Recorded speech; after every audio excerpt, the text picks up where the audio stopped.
It's a cool autumn night in 2004. You just got done watching Will Smith play a CGI fish helping a shark from the Bronx escape a life of crime from an underwater mob.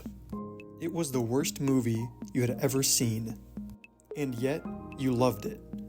To be fair, you're only 5. But your love for Shark Tale didn't end at the theater. You got home, booted up your GameCube, and played the Shark Tale video game for hours until your mom told you it was time for bed. But it wasn't just Shark Tale that had a video game. Chicken Little, Robots, Barnyard. Nearly every kids movie from the 2000s had a video game, and now the entire genre is gone. So what happened? What killed the movie tie-in game? Let's rewind a bit. Before Shrek 2 and B-Movie were even a glimmer in a dev kit. Let's take it all the way back to 1993. Because the golden age of movie tie-in games didn't begin in the 2000s. It started way earlier, with a magic carpet ride through Agrabah. In 1993, Virgin Interactive released Disney's Aladdin for the Sega Genesis. It had fluid animation, great platforming, and hand-drawn sprites created by actual Disney animators. On top of this, it also sold over 4 million copies, outperforming titles like Street Fighter II, Mortal Kombat, and Star Fox in the same year. And this wasn't a fluke, because in 1994, Westwood Studios produced The Lion King, which became the second grossing game of the year, falling second only to Donkey Kong Country.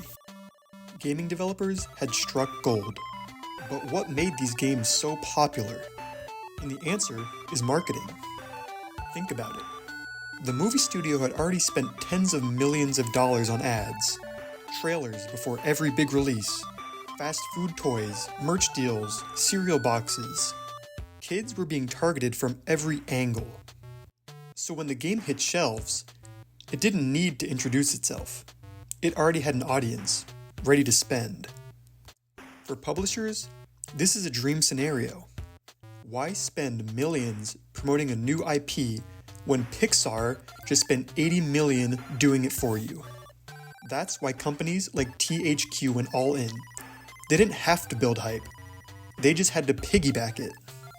And because these games were aimed at younger audiences, they didn't have to compete with Halo or Grand Theft Auto.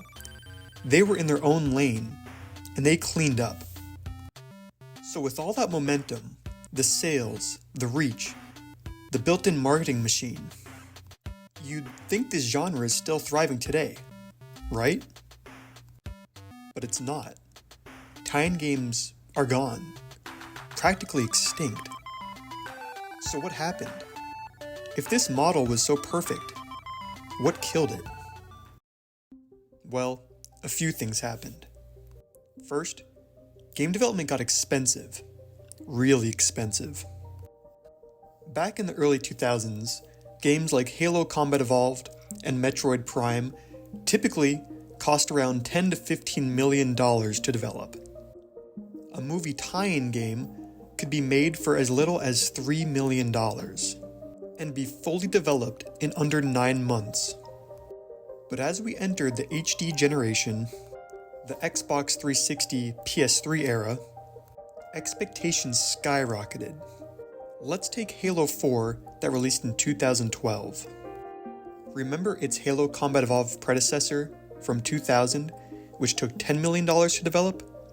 Now, 12 years later, Halo 4 took $100 million, nearly a 10 times increase in production costs. And now, for a movie tie-in game, it would require $15 million minimum, along with a timeline of around 2.5 to 3 years to develop. Tie-in games by nature were rushed. They needed to launch right alongside the film, sometimes even before the DVD hit shelves. But now, it just wasn't possible to meet those deadlines and make a game that didn't flop. The result? Studios started losing money. Badly. THQ, once the king of licensed games, filed for bankruptcy in 2012. And that sent a very loud message to the rest of the industry. this model was no longer sustainable. At the same time that console tie-ins were collapsing, a new platform was quietly taking over: mobile. From 2010 onward, mobile gaming exploded. It was faster, cheaper, and reached a massive audience, especially kids. In 2012, global mobile game revenue was about $12 billion. By 2024, it had grown to over $100 billion, twice the revenue of console and PC combined. So, instead of spending $20 million to build a risky console game for Frozen or Trolls, studios could release a quick mobile app, throw in some match 3 mechanics, a few microtransactions, and boom, profit. Even big experiments like Disney Infinity and LEGO Dimensions, which tried to evolve the tie-in model with toys and live service elements, couldn't survive the changing market.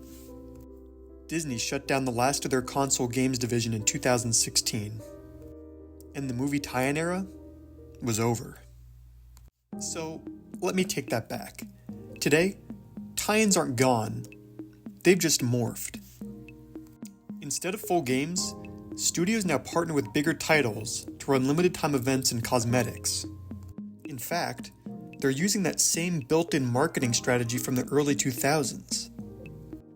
Why spend millions of dollars building a one-off game when you can just license the characters to Fortnite, Roblox, or Minecraft, and have millions of players interacting with your IP overnight?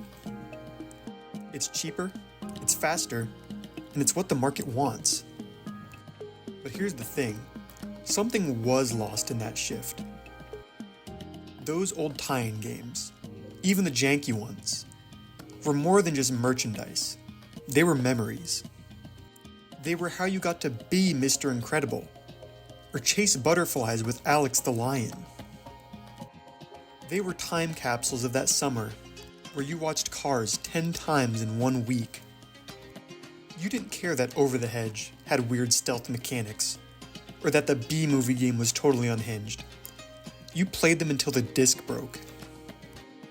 And for a generation of kids, those games weren't just throwaways. They were our childhood. So, yeah, movie tie-in games are dead. But what they gave us? Not masterpieces, but memories. And sometimes, that's better. I hope you liked this look back at one of gaming's weirdest subgenres.